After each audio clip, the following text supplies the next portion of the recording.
All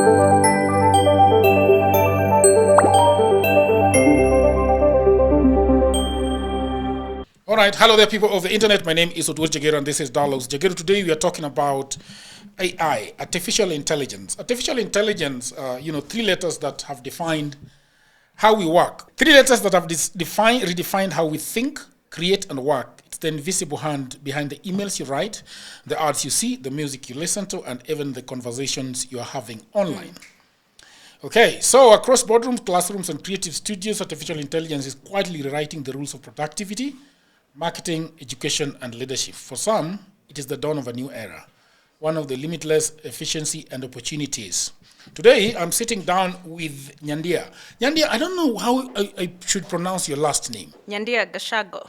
Gachago. Yes, Gachago. You know, if it was written in Lu, it will be an S. Gachago. No. SH. Gachago. Yes. Oh no! Now as it's the CH is most of the time I pronounce as SH. Yeah, I was looking at your LinkedIn, account. Yeah. Well, Yeah. A chartered marketer. Yes. Digital strategist. Yes. And one of Kenya's most compelling voices at the intersection of technology, branding, and human potential. Yeah. You're a thought leader. I am. I do my best. Who has spent years helping organizations and individuals understand how technology isn't just about tools, it is about transformation. Mm-hmm. So let's talk about AI. You know, I use AI a lot. Okay, I would hope so. Turns out some people use it more than I do. What do you use it for? First of all, AI is my best assistant. Amazing. I could not, if I try to hire an assistant now, I can't be able to get one. No. You agree? I do. I even think you should name her and personalize her. You know, Grok allows you to do that. Why her? Because the Grok one is feminine, and I think I jumped to that immediately. Interestingly, I don't use Grok. It's since I got pissed off at Elon Musk, I've never. I get that also. You get that also. So 100%. I don't kind of like his stuff. But Me too. I hear it is. Is it better? It's the highest rated on the AI index by the Stanford AI index. Grok 4 is number one. Stanford. Yes, Stanford has this AI index based on which AI performs the best and has correct information. Grok 4 is the first. But usability.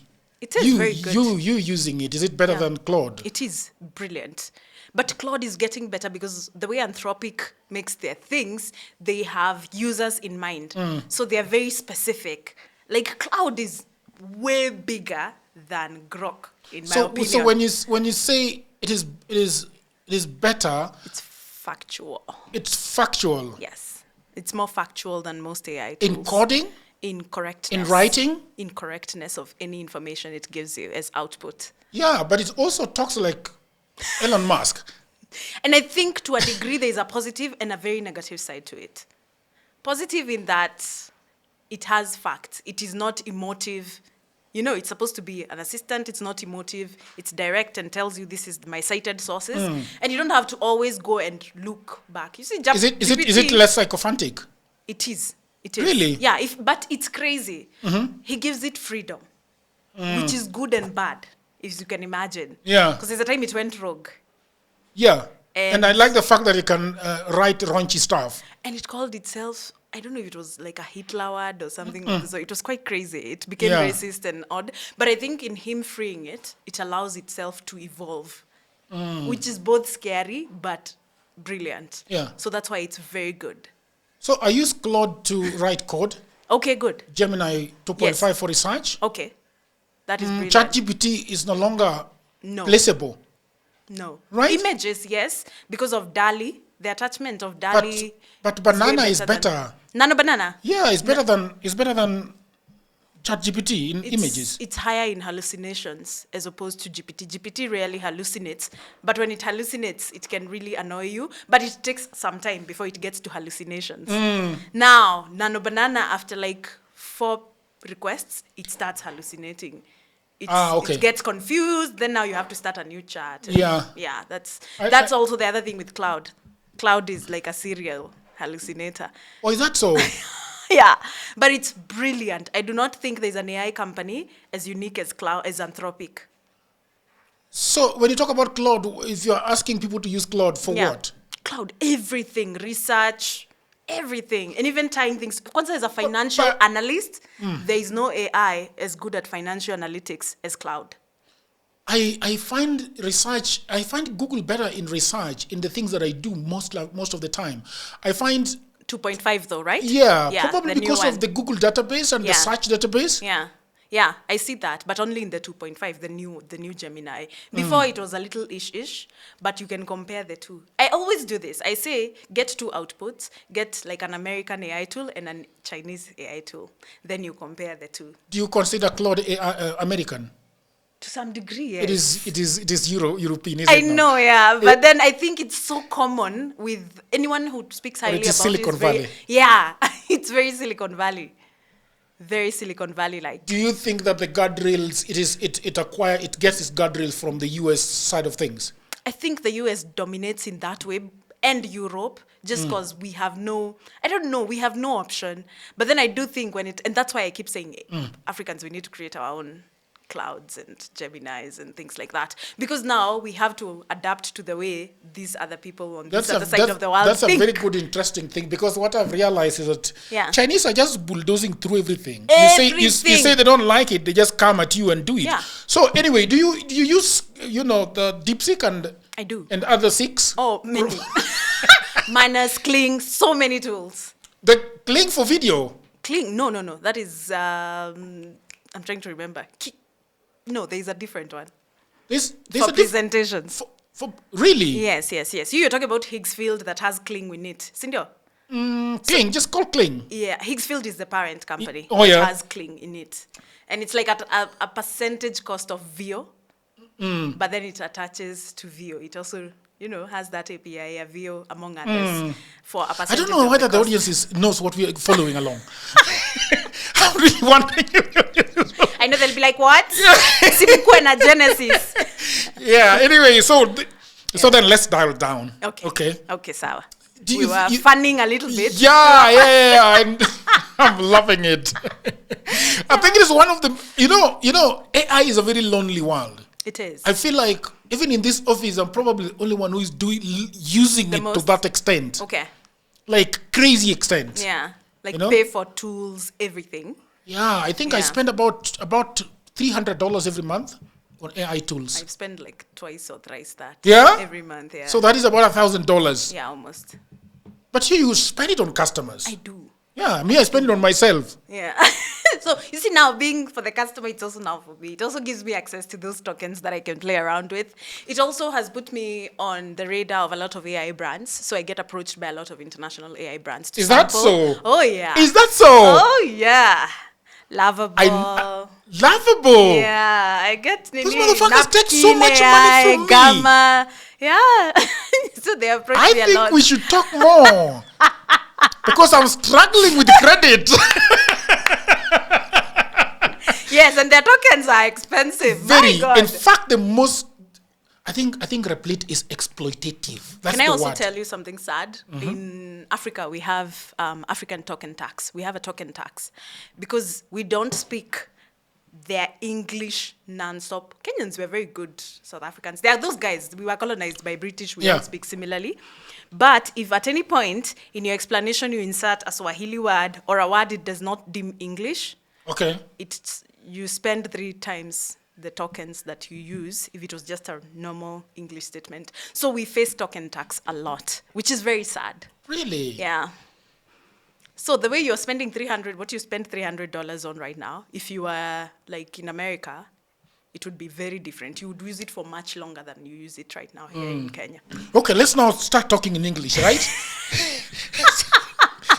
I think we have not been saying talking in English. I know, they're like, tax! We must go! Yeah, we must go. Let's go back to the young lady herself, Nyandia. Yes. You're coming from a rich background, wealthy background. You're into AI and shit. So that means I was like, where?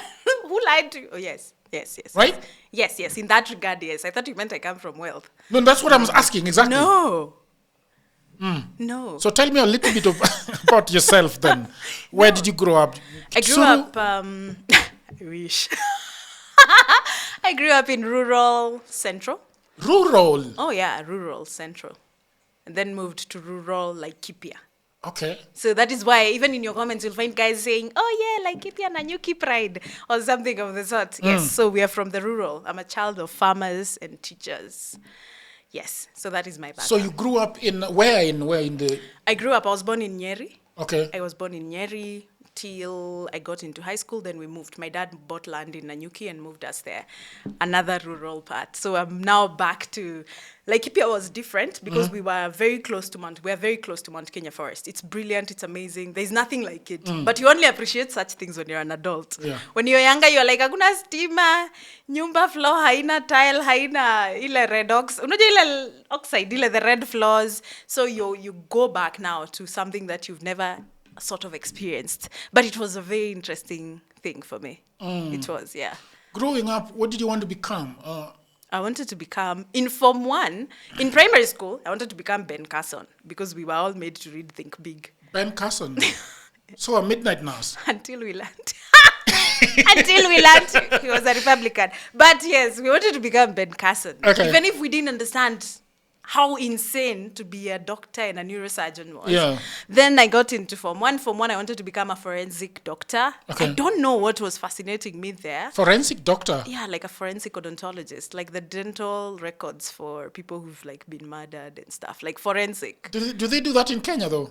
They do, yeah. The Kenyan police looks at the dental. The DCI does, yeah. The DCI. That's why we're always saying, like Kenya, we have a lot of solutions. They just choose where to allocate the solutions, sadly. But we have really, really brilliant guys, yeah. So I wanted to do forensic odontology in Form 1. Then Form 2, I got into my first ever computer class. Then I was like, oh gosh, I think I know where I want to be.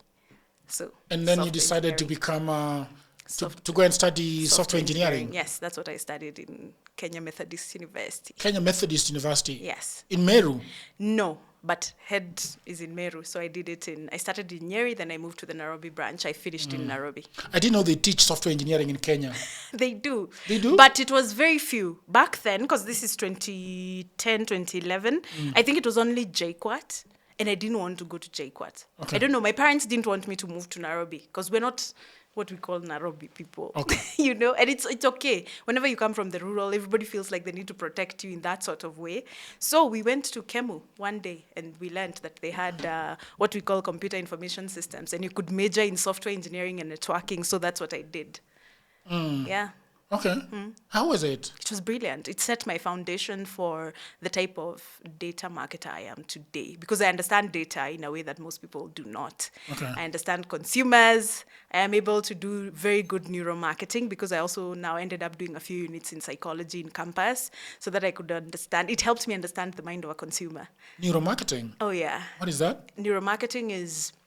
There's a reason why. For example, I'll use the most common example. When you go to the supermarket in the morning, it plays certain type of music. When you go to the supermarket in the evening, it plays certain type of music. In the morning, it's very mellow, it's calm. It's meant to make you want to chill there a bit more. In the evening, the music is more fast-paced because they want you to clear because there's a lot of people in the supermarket.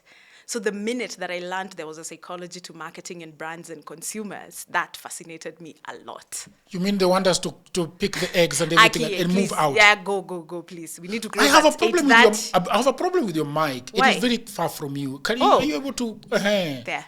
Okay. Okay. That's good. Yeah. Oh my Go ahead. God, ADHD! I can't. That is crazy.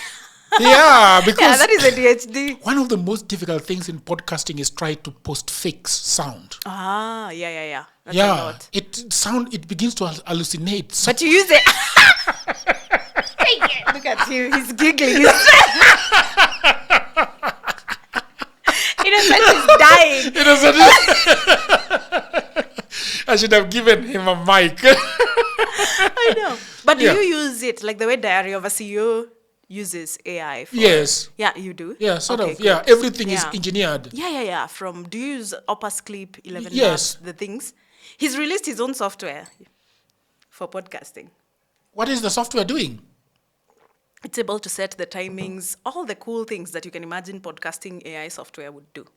He's released it, I think, yesterday. I'm And very excited to get my hands on that. And he's charging per month. It must be subscription basis. There's no other way you would get it. But we can always try and get credits. A lot of people struggle because they don't ask. A lot of these people, if you send them emails and tell them, I want to try your software, I'm a podcast, they'll give you access. Yes. I'm so excited. At the to moment, try I don't that. have pinpoints. Kwa salama. I mean, there is, you know the problem I'm having, Nyandia. Yeah. That's how it's pronounced, right? Yes, Nyandia. Yes. What does Nyandia mean? Like, what is the meaning of Nyandia? It means people who come from a certain place called Diaine. Diaine. Yes, Diaine is somewhere that is rich and agricultural, and it's just that. So that's your home. No, people who come, anyone who has my name, we all came from that. I think it's just it's one of those very unique local names that have symbolism behind it. Yeah. So And, it means and people who come Gachago, from if Diaine. it was Luo pronouncing it, they will say Gachago. Okay, Yeah. No, it's the other way. Gachago. Yeah, Gachago, I don't know. I need to ask my dad that. That's his name, yeah. Okay, anyway, I'm taking away from something that you're doing. No, it's okay. So he's just done a software for He has. podcasting. Yeah. And I imagine Oh, yeah. I have a feeling that somebody has proposed to him Yeah. this business venture. Yeah, I do think it's one of those, super coders, then they approach him with a business idea, and then, because he has a lot of data. And it's going to be super lucrative for him. Oh, yeah, because he's also a marketer. So every he podcaster knows. is going to want to do it so that they can become like Doc. Diary of a CEO. Yes, you want to be Stephen Bartlett. So it's very interesting.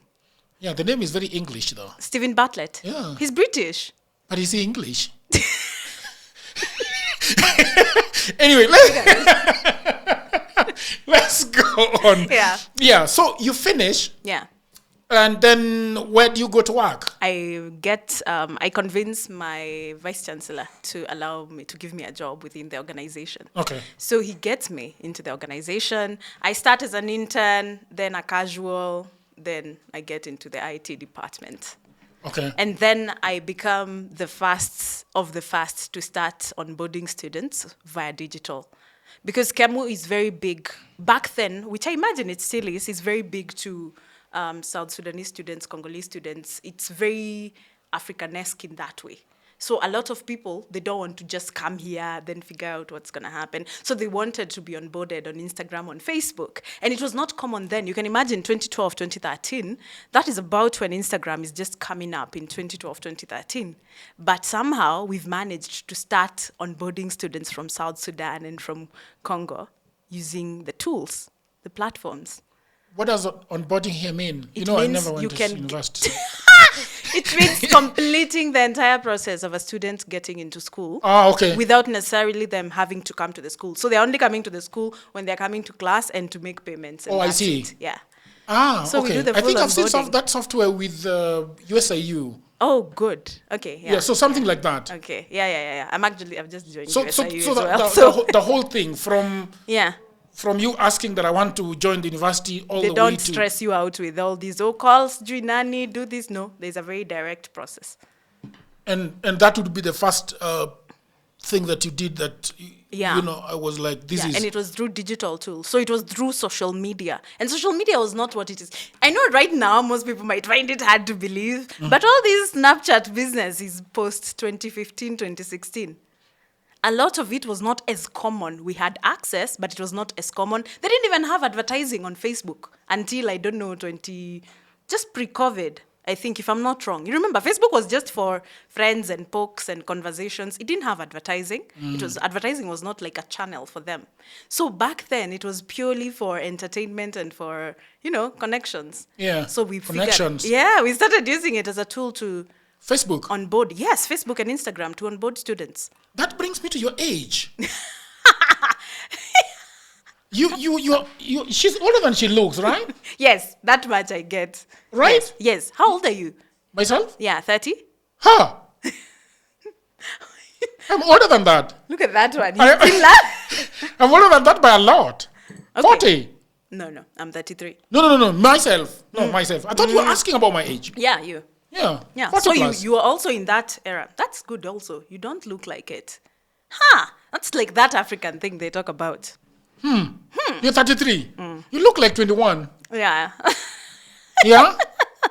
Is that good for you or bad for you as a business person? It is good for me.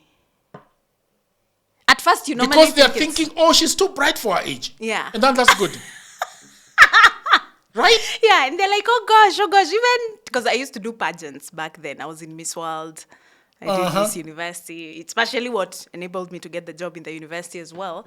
So it's very interesting that we don't age much. I think it's the Ndoma lifestyle. We're heavy on the Ndomas and less on the bread.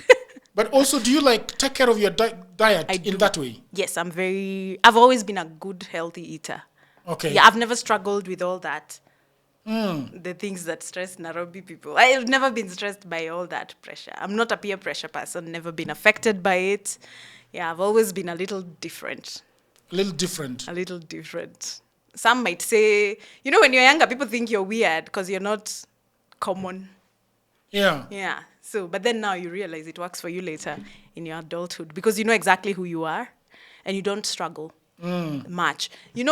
Not knowing who you are is what makes you drink from every cup offered to you. And that's how you get poisoned. Great. So for me, it's never been that way. Yeah. So you look younger than your age and you've got a nose ring. What does that do for I you? do have a septum ring. This is a very interesting what thing. Ring? Septum. Septum ring. Yes, a septum ring. So what happened is, I was getting my daughter's ears pierced. Okay. And she was so scared. And I didn't want to add on to my musky piercings. So I told her, I was like, okay, sawa. I had a friend who had a septum ring, and I've always found them very cool. It's called septum. Yes, it's a septum ring. Septum, this part, this kakatikati place. Yeah, this part, the septum. It's called that? Yeah, it's a septum. Why would they call it like that? I don't know. It's interesting because of the chambers. Ah, I see. So that day we're getting pierced, she refuses to get her ears pierced. So I tell her, let me show you, it's not painful. I chose the worst piercing to get to prove a point to my daughter that it was not painful. Oh, yeah. It's easily one of the most painful. It's very painful. It's horrific. It's 4 chambers. It's in, out, in, out. Oh. It's horrible because there's a gap here. So inakata twice na inatoka. Oh, it was the worst. But I still didn't cry because I had to prove a point. But it was the worst place to choose to prove a point. Yeah. I don't think I can get a piercing. You've never got even when you were younger? No. I fear Shindano, my friend in the hospital, to date. I don't even have a tattoo. I will never have anything that touches my skin. Bumper sticker nini on a Ferrari. Yeah. Never. No, I also don't have tattoos, but piercings, I'm a fan. Good. Yeah. So then, you're doing very well at the university. Yeah. You quit. Yes, I did. Because they tried to move me to Meru. And I'm in Nairobi campus. But you're rural. Why didn't you go? Because I'm not from Meru. Oh, I see. Yeah. So and you're also not Meru. No, and it's also when you're trying to move your career. Nairobi is where the tech is. Yeah. So you figure if I digress, because to you that is digressing, you might lose track of what you want your life to become. But you are into digital, so why move you? You can do anything in Meru that they want. They wanted now to integrate digital with now marketing properly. Back then, digital was part of IT. So they're moving you to the head office. Yes. They're promoting you, right? Yes, to a degree, yes. And they want me to move into the marketing department and still do what I'm doing, but from the marketing department. So I refuse. I'm like, no, I'm a nerd. Why are you moving me to people who have to go outside and talk to people? So I refuse. And they said adios. It was good. No, I tried to. Yeah, and I tried to counter it. You know the way you can appeal. I appeal it. It doesn't work. So I leave. I stayed in Nairobi.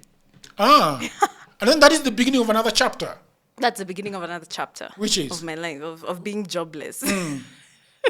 For a bit of, which is okay. I always say this, when in your 20s, that's the time for you to have such things happening. So you'd rather make those mistakes and dumb decisions as opposed to your 30s. Because then your 30s, it's very costly.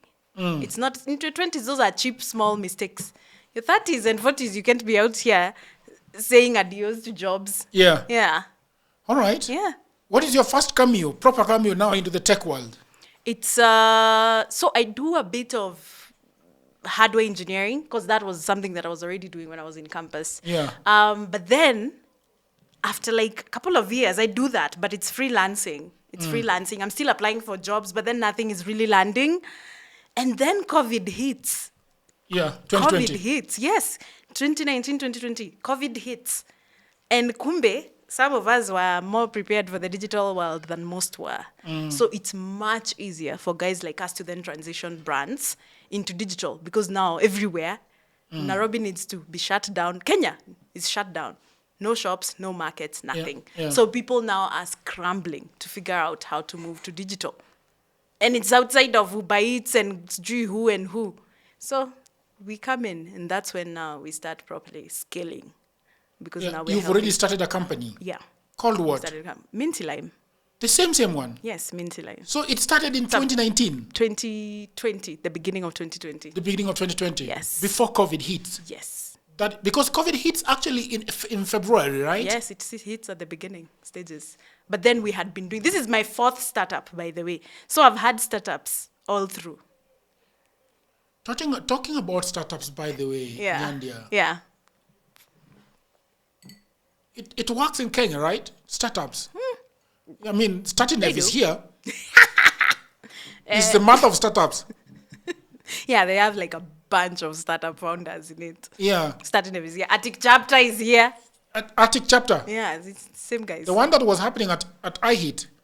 Those ones joined them later. I think when they couldn't figure it out, they gave it to people who know how to figure out stuff. He wants to scream. Because the last time we were at Attic, Startinev was not a big player inside of that thing. Yeah, now the Attic is... I might even say this. I think Attic is bigger. No? Attic is bigger. And at some point, it was in a lot of collaboration with the county government of Nairobi. I remember something going on. Yeah. The guy that wanted to be governor was very much involved in this. And I don't know what happened. I'll ask. Yeah. The founders. Yes. So anyway, do you by the way, now looking back, understand why startups in this part of the world have got such high mortality rate? Yeah. Why? First of all, we don't have... Right now is the first time, I think, we have proper startup culture. We did not have proper startup culture. I think for most of us in our 30s, 40s, our first companies, we thought we would just be getting tenders. Yeah. Because that was what you thought companies were for. You did not know that there's startups, that there's series funding, there's series A, series B, series C. You didn't know all these things. So for you, it's to just get like a gig from a corporate company to be able to allow you to, do something, Nyandia, supply. even if you knew about the series, yeah. I don't know, well, I'm glad they should call them that. But they were not in Kenya. I mean, all the Kikuyus that have money were building landies. I mean, building in Kawangware, building Kileleshwa. I know. A friend of mine had a very wealthy uncle. Yeah. Okay? Like, when I'm talking about wealthy. It's proper liquid. Yes, he was a billionaire. Okay. And my friend, called John, was having a startup in Yaya. His mother was also having business there. Hey, beautiful. Yeah, so he went to his uncle and told his uncle that I've got something really, really beautiful going on. Yeah. And he asked, the uncle asked, how much do you want? And he said, 10 million. And the uncle said, oh, yeah, that's not much. And then the rubber meets the road. He starts explaining what it is. And the old guy could not get what the guy was saying. And at the end of the day, you know what he told John? Yeah. John Bwana, if you want money to go build a few houses here and there, kuja. Unasema sielewi ni nini. That's how he died. Yeah. You don't get money. So even if you are saying that, okay, Innocent could know that there is a series A, series G, what series what. But who is providing? You have to go to Silicon Valley to get that. It was also very specific people only who knew about it. Like my first encounter of funding and people who knew funding was professors. Because apparently like universities, USI Uni, they get funded a lot. To do research. Yeah, so I think it was very limited. It was very, to a degree, elitist. If you are not in those circles, you could not get funding or even understand it. Because they were not even educating at SIE. You can get any course that will teach you how to, how to pitch. There are guys whose companies are primarily just for that as well. So it was very interesting. I have two companies under me who are funded, who I manage, who are funded in the series. So it was a very interesting experience. You mean right now or in 2020? Now, yeah. Beautiful. Yeah, it's very interesting. Like in dollars? It's, like amazing. Like that's a dream, right? I know. For a lot of startups. Especially for a founder to come to you and tell you be part of their pitching process. Like you help them as a brand communication strategist, help them package their own thing. And I was like, this is crazy. So we've seen all that business in textiles. I told somebody that I wanted 100 million to make Dialogues Jagero become dark, and they were like, "Kwani unaenda kununua nini?" Kwao ni product. Nataka kuona product. What I do mean a service. They don't get service. Nataka kuchukua pesa kwenda na Mombasa. Na ukipata homa podcast haifanyi. So this struggle to understand such service businesses. Okay. Yeah. So this works for you. You start Minty, right? Yes. I co-found Minty with my partner. Minty. Yeah, Minty lime. Like a cocktail. Yeah. Yeah. And that was supposed to be tech. It was it was actually more of a, what do you call them? Agency. Agency. It was agency. That does branding. Everything. Comms, marketing, advertising, branding. Like anything the whole in the 360. creative, yeah, except experiential.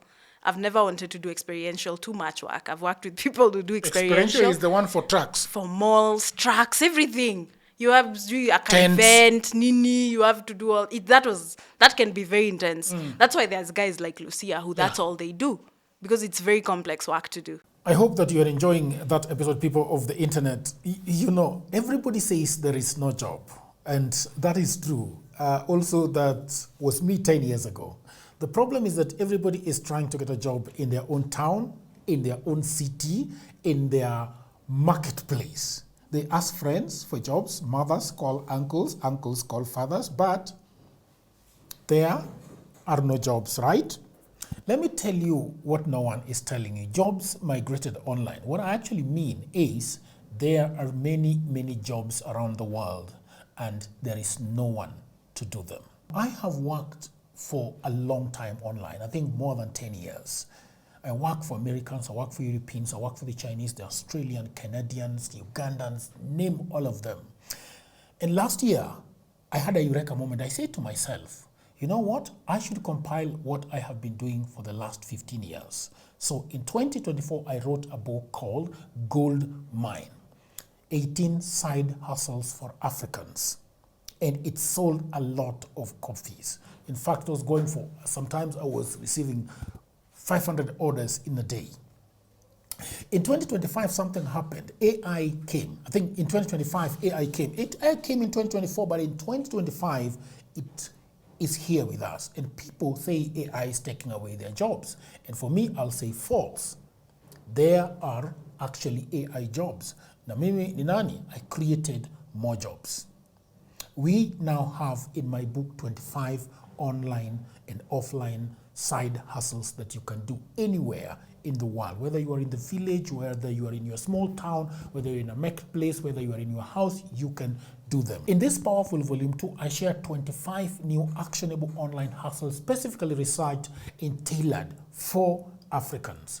My new book provides clear step-by-step guidance, drawing from my extensive experience and research, including the mistakes I have made and lessons I have learned over 15 years in this online job market. You can become an executive assistant to busy folks in Europe, America, and Canada. You can also get paid for tasks like watching videos and taking online surveys. There are many of them and they're in my book. You can also build a business as a virtual assistant, start an e-commerce without a shilling.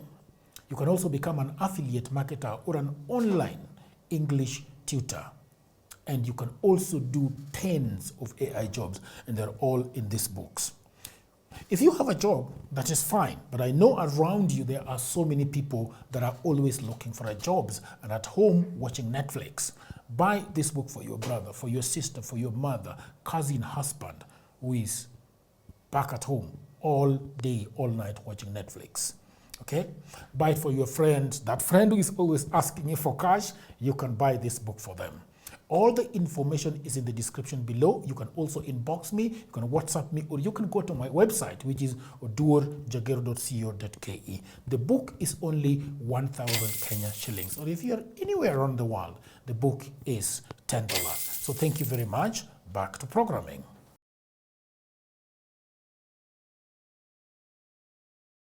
So, how does that go? Do you make money? From which stage? The Minty line. Yeah. You've started it, you've co-founded it, it's going on. Yeah. You know? It's okay. It's okay. It's okay. Because we're still in It puts food on the table. It does. But then, at that point, there is a period where everybody was in denial about just how far this digital thing would go. Okay. There's a good group of people who thought it would then just go back to billboards and TV Yeah. and radio. So for a while, there's still guys who feel like you need to do a lot more convincing. And if you think about it, there's a reason why media houses took so long to go the integrated approach. Yeah. They stuck to their guns. They're like mtarudi tu. Tarudi too. Mtarudi tu. And now there's the guys who are struggling and suffering because of not integrating digital channels mapema. So we go through that phase where people still feel they need to be more convinced. And then we get our first big client, who is Riara University. Yeah. And we're in part of the transition from physical classes to fully digital. And that is different. Because now, your period, now not even just a part of onboarding the student is online. It's all of it is online, including payment verification, everything. And we do the biggest intake of Riara University in years they have ever seen. Their biggest ever intake. So it was unreal. Because now we channel digital ads. Because guys were doing small ads here and there, but nobody was doing it like full-on strategy, investing thousands of dollars. So we do that. And they agree. Oh, yeah. And it pays off. Big. But how about what they're telling you when you tell them about the expenditure before they see the results? No, what happens is they have no option. Because you see, if you're a school and you're physical and you don't have any students for several semesters, you have to close. So to them, I think, also they were progressive. They were progressive in the way they were thinking. They were like, this is now a must. Hapa hatuwezi rudi nyuma. So they invest. And they allow us to run some really high ads and all sorts of different things. And it was really, really good. That was like a good masterclass in what the power of digital. Yeah, because at that point it was not integrated. It was purely digital. So what kind of ads were you placing? Were you buying and placing? We were running ads, I think, in 6 or so countries for students. And then they were very specific to schools. For the first time, we wanted to humanize education. So you can see how university ads Humanize. are. Yeah, they show us structures, like in USIU. You can see all those great things. You're like, where, that's where I need to go. But at this point, that does not matter because it's digital. So now we are having the professors themselves do the ads. Oh, yeah? Oh, yeah. You go shoot them. Yeah, and we script them and we teach them how to talk, what to do, and the students themselves as well. And that human experience changes everything. Because now people get to see the other side of the professors. They get to see some students. They get to see 1, 2, 3 things. There were a lot of measures because it was at the height of COVID, but it was impeccable. There was nothing like it. Yeah. So Mindilime takes off. Yeah. Yeah. So now we've bagged something really Your solid. father is saying, he's asking you, what are you doing now that you left work at the university? And you tell him that, Yeah, I found my calling. You found my calling. I found my calling. I've figured out how to mesh technology and people because I didn't want to leave technology at all. But now I've figured out how to mesh brand storytelling and technology. Yeah. So I get it. I don't even think till date they truly understand what I do 100%. They will never understand. You can't. Yeah, you really can't. Because my sister doesn't. If you ask my sister what I do, she just like, it's just in Nairobi. It's not easy to define what he's doing. Bora kona chakula. Yeah, it's not easy to define. Yeah. Are you automating at this point? What Yes, kind of automation are you using? We are using a lot of tools at that point. What people don't understand, there's this specific type of individual that have come to realize they've thought artificial intelligence is a new thing. Yeah. It's not. As long as you were in the tech industry, we were automating either way. Yeah. We had tools for brand sentiment. We had tools for scheduling. We had tools for analysis, for storytelling, for scripts. We had so many tools. The only difference is that they were not automated like agentic end to end. Yeah. Now you can give one. When just you say one. agentic, I'm the only one who understands what you're saying. And a few members of the audience. I know. Yeah. Agentic is where you just give one instruction and it executes over 5, 10, 20 tools. Give as you give made us them a make specific sense. example. A specific example is I get an email to my email address, which is linked maybe to my GPT or it's linked to my cloud because cloud does it very well. So I link my email to my cloud and I've linked it also to a WhatsApp. I've linked it to my Google Sheets. I've linked it to my Gemini possibly. Yeah. I've linked it to something I call Metricool. I've linked it to GPT. I've linked like 10 tools in one. And I've also linked it to an image generator and Canva. So it can create posters as well. Yeah. So from that, this one email that a client sends me and tells me, for example, I need a poster for Mazingira Day, which is today, right? Something like that. Technically, we are the ones who prompt these things because we plan content calendars months in advance. But a client asks me for something urgently. So I do not have to interact with that email in any way possible. It can answer the client in the tone that I've already taught it to answer. It will immediately go into GPT or Gemini, create the words that will go on the poster, prompt the creation of the image on Google's Imagen, Nano Banana, for example. Yeah. Take it to Canva, create a poster without my interaction. Still, the only part it interacts is it will send me a WhatsApp pin and tell me, here is the poster created. Is it okay to send to the client? And if I respond to it, the same WhatsApp and say, yes, it will just send the email back to the client. Does that work? On a scale of 1 to 10, it works. Which part? The agentic one or the client? The whole process. Bit? It does. At the end of the day, the poster. Oh, yeah. It's right. Oh, yeah. With the 6 over 10 most of the time? 7 over 10. However, because we are deeply in the creative space, there's not many tools that create very good posters. And that's why everybody always has that same question. Na hii poster yako umefanya na? I'm like, a designer. But that's what I say. Every tool needs a tool master. So you need someone who understands design to be able to play with like 10 design tools in a way people wouldn't. You have to dial back. You have to. And say. Oh, yeah. And talk about. You know what she has said is very powerful. That every tool needs a what? A tool master. A tool master. What does that mean? It means that for anybody who is very scared of becoming obsolete or redundant, whatever you're doing right now, there's at least 10 AI tools that can make your work faster, better, easier. But because you have that Genesis knowledge, it means the way you would be able to manage these tools is not how someone like me or some random person can run them. So that is why everybody needs to just jump and try these tools. Because all they do is make you faster, but it needs a tool master. And you having that Genesis knowledge that you went to school for or learned by yourself and honed your craft in helps you use these AI tools way better than your regular Joe would. Yeah. Yeah. Awesome. Yeah. The date is the date here is November 30th, 2022. What comes to mind? Oh my God, can I? No. November 30th, 2022.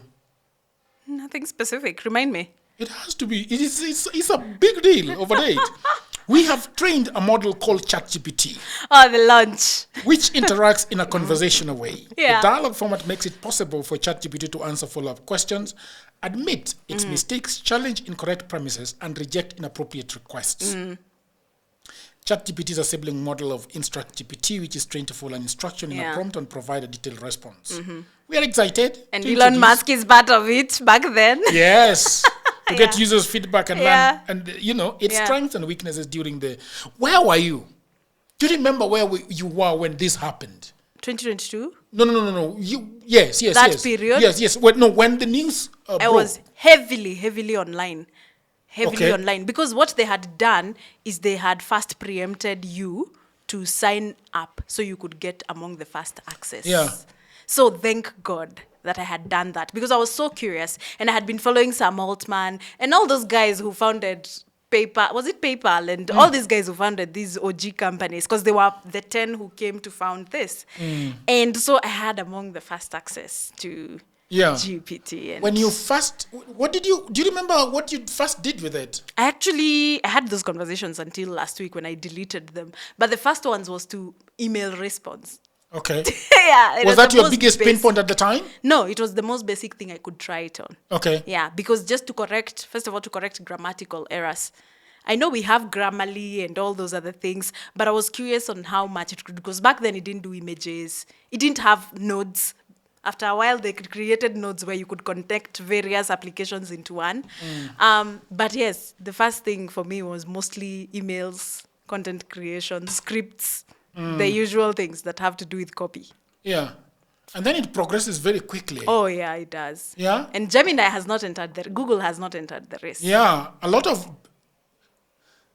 I think that Google was on the sidelines. Yes, for so long. They had something in store. I think so too. That because later on they would say that we had a lot of responsibility and a lot of eyes on us, and we were afraid. They couldn't get it wrong. Yeah. So they launch, and then they launch multiple tools in one. Because Microsoft enters the race very quickly after with Copilot. Yeah. And still Google. Yeah, it's crickets.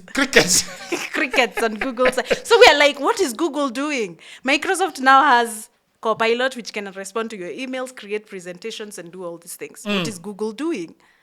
Google still goes quiet. Okay. Google until, is it this year when they launched Gemini 2? Yeah. That is when. Oh my God. Do you have this conviction that I have? Yeah.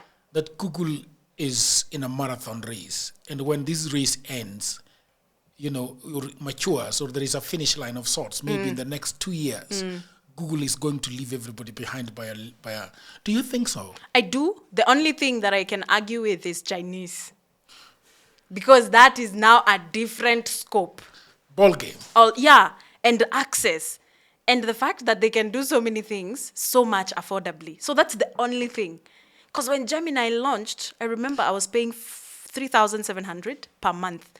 How many people can afford that? It is a lot of money. I still struggle with that fee. Yeah, today. It's a lot. So for me, what I did is now because I noticed it was helping my organization much more. So now I just pay a Google Workspace that has VO, it has Imagen, Nano Banana, all them things like over. They have many tools. They have many tools in one. And I don't know why guys don't go play with Google's AI Studio that much. Guys only access this small part. The Google AI Studio, the last time I was there, it was a bit of a... Yeah. It's a lot. It's really a lot. Even the way guys access the tools. Like, for example, the way guys access VO2, VO3, that's not the actual way to get it really good. You have to access it via Flow. Yeah. If you want to access the Imagen, you have to access via Whisk. But guys just go directly to the interface that is the easiest.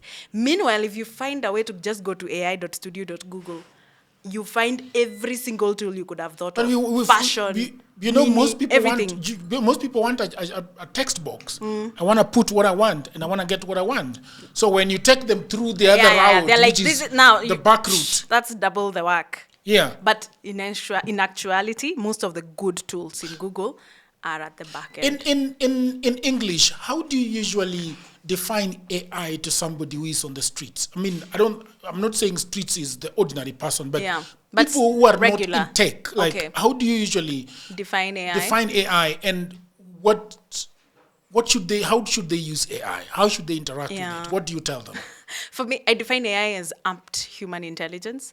Amped completely to the max, because it learns from humans. It doesn't learn from anywhere else. It's just human behavior, observed, learned, typed, everything. But now, like, times God knows how many X's. The best way you can use it for is what you do. Make it your assistant. That is the best way possible. And Google has made this easy. You can create a personal assistant, including a look, a feel, by what we call Google Gems. On GPT, they call it GPTs. Those GPTs? Yes. Where you can create your own personal assistant. It allows you to, create your own. It's like an app within the App Store. You create your own application. So I think that is where most people are not going to, yet that is where it can be the most impactful for you. Yeah. So think about a teacher, or a lecturer at university. Yeah. How do they make AI their assistant? Oh my God, a teaching assistant! Can you imagine how cool that would be? It organizes your classes, it records videos. You have your avatar. Slowly, Nyandia, slowly. That would be such a dream. My God. First of all, which I'm hoping I get guys like USIU to do, because I've just joined USIU, is I want them. You're giving the university money again? Aki, I need them. I need to put them on LinkedIn. Yes, I need them to record, to let me shoot avatars of their professors and then create digital versions of those professors that record their voices. You see, 11 Labs, Nini, record it. Then you can teach it how to teach. And Google has created a tool, I think 2-3 weeks ago, that is called Learn My Way, Learn Your Way, something like that. So it teaches you in the format that you understand. So for example, if you're someone who is into the Vikings, it can decide to turn that whole lecture about communications into a Viking style. Okay. And I think that is where the future of education is, and Google has figured that out. It was the first one using LM, Google Notebook LM, but now it's with Learn My Way. It's understood that people need to understand concepts. Is it a better version of LLM? No. There's nothing like LM. There's nothing like. Kwanza, guys who are into podcasts, the fact that you can upload a book and have it presented to you in podcast style. Yeah. And you can join that conversation and speak in that conversation. I don't think there's anything like Notebook LM. Do you know I have not passed the fact that you've gone back to school? For what reason again? No, put on LinkedIn?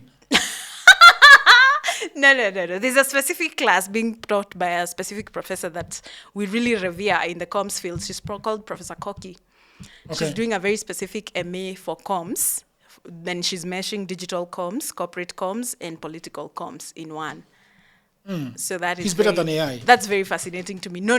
It's comms. Because I feel like now guys are going to get more robotic. So comms is where things are going to now be. Now guys are going to look for people who talk like humans next.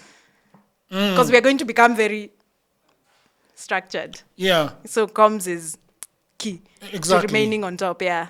That is interesting. Yeah. And to somebody now with a small business, how do you make AI help you with your small business? From the registration, the coming up with the name, the tagline, the logo, the website, the fact that AI can, you're a fan of Lovable. There's also a new app called, it's not new, it's Bolt. It's new to most people. Yeah, I know. Bolt. I've used Bolt, but I abandoned it. They've built the back end to allow you. Their auth is not good for me. Their auth is not good for me. Sign up, sign in. Oh my gosh, yes. Yeah. It's a lot. Yeah, it's a lot. I abandoned it. I get you. But the fact that you can copy our website by just placing, that Figma file, it copies. Like I can go to your website and copy it as is and send you the code for your website. And it creates me the exact same website. Is insane. That's what I love Bolt for. I used to develop websites using WordPress. And it was so basic. To Elementor. Elementor. Yes. Yeah, we thought Elementor was the best thing after sliced bread. And it was for a while there. It really was. And then AI came, and the first time I used Claude to develop, just blew the code out of the water. Using Casa? You use Casa. Yeah. Yes. I use a lot of these things. I've been trying things, but I realized that Lovable is It's very good. For apps, try RORK. It's called Rock. It even creates the interface for your app. And the function. RK. RORK. It's like rock, but minus the C, without the C it's another R. Rock. With rock. apps. RORK. Yes. I see. It's doing wonderful things in regards to applications. How do they execute their auth? It's not like it's not. So how do I do auth? How do I do database? No, Rock is specifically for apps. It's for app creation. And you can launch, depending on where you are, you can actually launch your app on Apple Store or what's the other one for Google? The Android Play. one. It's the worst name I've ever. Play Store? Yeah. Why did they choose the name Play, by the way? No, I don't know. Maybe, and then it was like a button, the play button for so long was the logo for Play Store. It's so interesting, yeah. But this is the only one that I've seen that allows you to launch directly. And it also allows you to get feedback on where your app would rank in US, in Canada, in Kenya, anywhere before you launch it. And recommends fixes. Oh, is that so? Yeah. And it works well? It does. And so you can... It's very interesting. Really? Yeah. You can send me an idea after this. Then this is a part where we're discussing it. We can screen record and show guys what it looks like. That's good. And so now the everyday operation of my small company. Yeah. How does AI? So, website. Right now tumefika mahali where you actually do need a website. Yeah. SEO, ranking your website, because you might as well have a website, but if it's not in a place people can see it, what are we doing? Right? So a lot of people do. There are so many people on IG, and when you talk to them about websites, they just twist their mouth which a is certain way. odd. And I don't get that. And I understand right now. And they tell me that I am old. That's why I need websites. And it's really not nice. No. That's mean. The Gen is Zs so that are mean. selling panties on Instagram telling that. That is not nice. No, you do need a website. You Yeah. do. Any business that has to be... People will always go look for a website to prove that your business is legit. Yeah. Especially if you're in the big bucks business. Nisawa, maybe you don't think your shop needs a website, but you do. I promise you do. Sponsor for ranking on Google. I know right now Instagram is ranking on Google for SEO, just like websites, but you do need a website. And websites, I mean, you can do it with Nini. Just pay for domain is like 3K a year. Just do those small things that enable you to get more visibility. So AI will create the website for you. It will choose a brand name for you. Will give you a logo, tagline. It will even create ads for you. Because every once in a while, Google throws in a few VO tokens to people. Yeah. Yeah, and then they open it for like 6 hours. They're like, you can run all the VO queries you have. For 6 hours? For 6 hours, and you won't be charged. So every once in a while, they always do that. Yeah. And you can only see this. They don't officially mention it. They do this on Twitter or something of the sort. So you can create videos for your business, for advertising for that as well. And I think that is key. What do SEO. you use for creating videos? I use the mother of Kling. I use Higgsfield and I use Veo because I pay for Google as an entire workspace. Veo is good, but the Chinese tools are a little advanced with angles. Oh, is that so? Yes, they are different with angles. Like if you go on Higgsfield, Veo, you cannot upload a scene of like Wakanda Forever and then insert your face in one of the characters. Higgsfield allows you to do that. You can upload like a snippet of the movie Barbie Okay. and put your face like on someone who looks like you. And then it just continues the movie like it's you in the movie. So what you're saying is that the Chinese do not give a hoot about ethics. To a degree, I think. To a degree. Yeah, but maybe they'll say no. But I we're think just trying to push a little bit creative. of something is not too bad. No, it's not too bad. I mean, there are so many movies. Kwanya scene of 2 minutes is going to break the entire Yeah, Hollywood. you know, you're not Nini. You're not gonna be Brad Pitt. Yeah. Like, let's be serious. It's just for studies. Yeah, for studies. And to prove a point. And education. Yes, for education purposes. Yeah. Okay. Yeah. There are people who say that AI is going to take away our jobs. You touched on it a little bit. So, I'm not one of the people who say, you know, there's something people say. They say, AI will not take your job, but someone with AI will take it. I don't say that. I do think there are complete jobs that will be redundant, kabisa, because of AI. There are those that will be deemed redundant. Which ones do you think those ones are? Do you have like 4, 5 of them? No, because I'm not in those spaces. Let's give people heart attack for once on a podcast. No. But I do think there are some redundancies that will come up. And we've seen it with the tech firms. That's why the tech firms are laying over guys nonstop. Yeah. Yeah, because of redundancies where AI can automate. You see, AI comes in and automate anything that is redundant and repetitive. Anything that you deem redundant and repetitive can be done by AI. However, it's also proven that because of a result of AI, 78 million jobs are created by all these AI tools. 70? 8 million. That was like a year ago. 78 million jobs. Yeah, because of all these tools. You can imagine how many companies they are.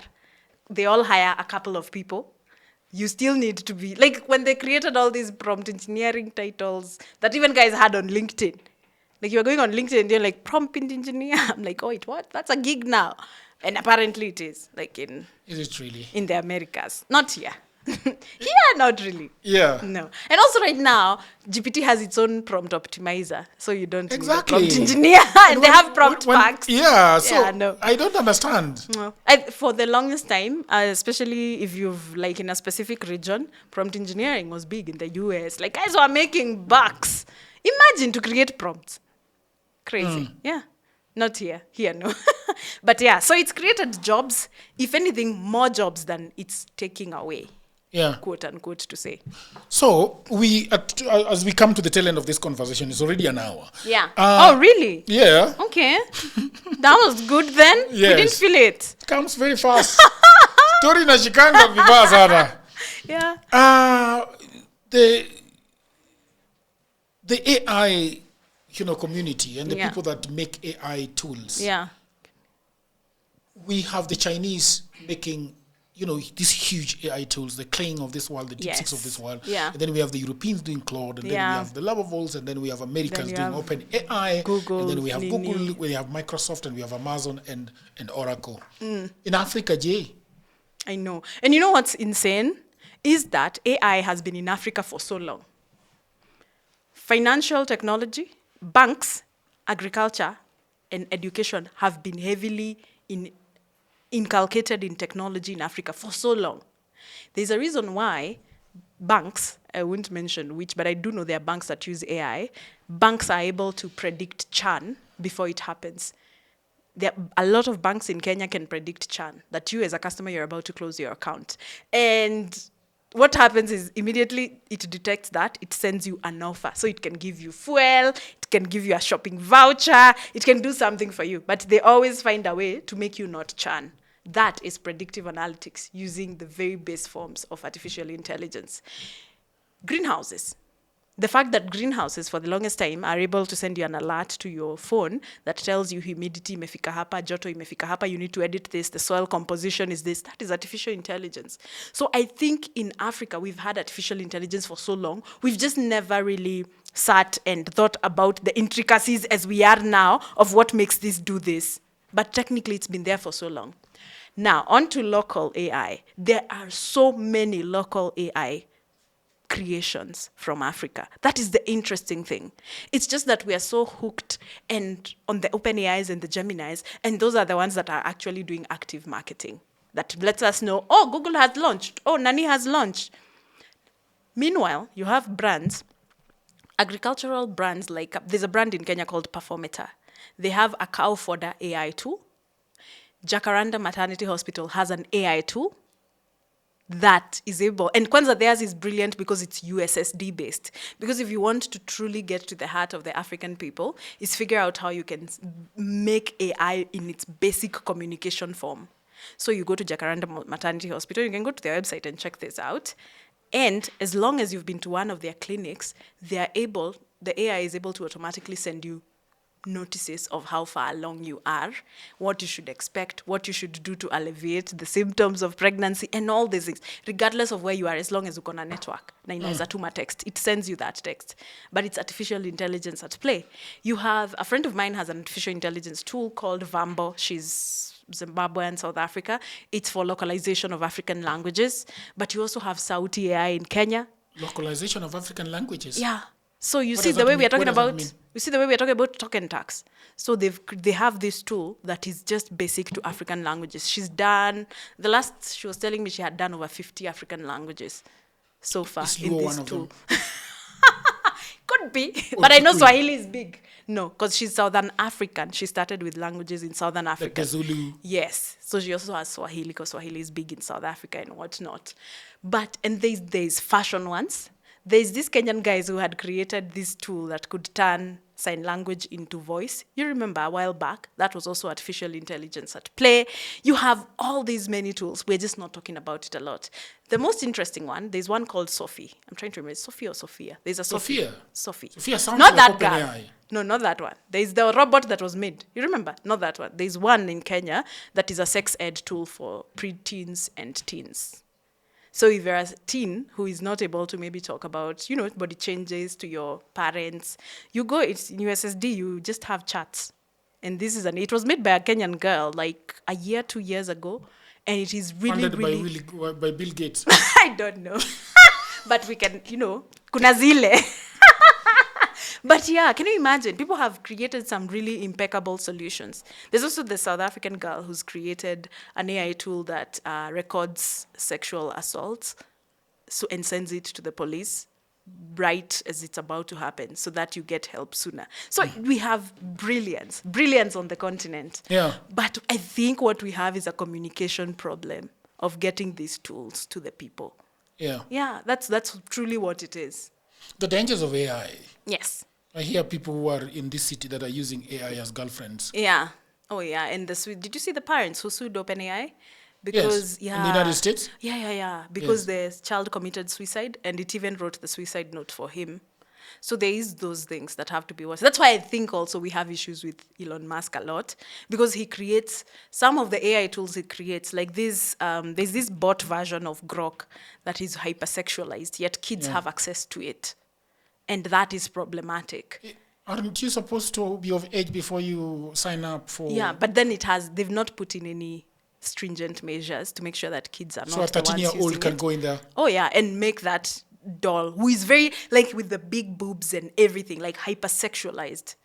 Really? Oh, yeah, it's very sad. It's very, very sad. So you have those things. Then you have the current climate issue in the land where the OpenAI servers are held, where they're having water issues, electricity issues, and so on and so forth. Yeah. Because you keep asking AI, how are you? Good morning. Please. And thank you. Thank you. Tell me about Minty Lime. Minty Lime, Yes. and what it does, and how people reach you. Yes, Minty Lime is an AI creative agency where we automate processes for brands. But on top of that, we're a creative agency. Creative is at the heart of what we do. So we are the ads, social media, digital, influencer marketing facet, and strategy, which we are really big on. So we are your marketing AI agency. Marketing AI agency. Yes. Do people really get excited when they hear that you're AI? When you add that word? Extremely, because of the data. Because they know we are big on data. Like before I even onboard you as a client, once we've signed, the biggest thing I ask for is data. Do you have data, even worth years? Because that will tell me a lot about your company and where I need to go to. And when you get this data, you crunch it? Oh, yeah. We crunch it, we make it make sense. Of course, we are certified by data protection. I have the certifications to handle data. But you can imagine, data tells me where we've been and where we are going. It's the easiest way for me to be able to project and give you strategies that work for you. You sound like somebody who knows what they're talking about. I do. Yeah. I promise. I promise. What are your contacts, your website? So, mintylime.co.ke. But on social media, you can find us. Just write Mintylime. We will be on every social media platform. I really enjoyed this chat. Thank you. Yeah. Because we geeked out. It's so niche. It's such a niche conversation. Because I'm really enjoying the conversations about AI and technology. Same here. Thank you very much for coming for having to me. DWJ. Now, Asante. 80% of the people that watch DWJ are not subscribers. Why? Because they just watch and they're go. like, they just take notes and then they're like, okay, then next time. But you see now, what I keep telling the audience is that if I did not have more than 100,000, Minty Lime would not have been here. But I say, Jagero, sharp the numbers and then we can come later on. Crunch them. But I'm so honored. Thank you so much. Yeah, So please consider subscribing, hit on that notification bell so that when we have another Nyandia episode, you'll be notified in real time. Yes. Thank you very much. Until another episode, bye for now.